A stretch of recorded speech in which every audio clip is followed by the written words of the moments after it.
Un aiuto concreto per farsi riconoscere titoli o qualifiche professionali per studenti e laureati transfrontalieri, ma non solo. Il progetto Educa 2 ha molti obiettivi da raggiungere entro marzo 2019. Per raggiungerli si sono uniti l'Istituto Sloveno di Ricerche SLORI, enti universitari e scientifici di entrambi i lati del confine, tra i quali anche la Società Filologica Friulana.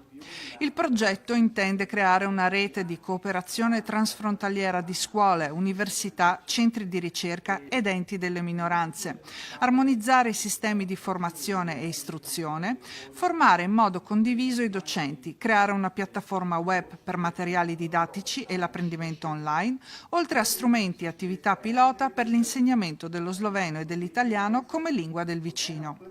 L'iniziativa, che sarà sostenuta da un budget complessivo di 775.000 euro, vede la partecipazione come partner associati della Regione Friuli Venezia Giulia, dell'Ufficio Scolastico Regionale e del Ministero per l'Istruzione, la Scienza e lo Sport della Slovenia.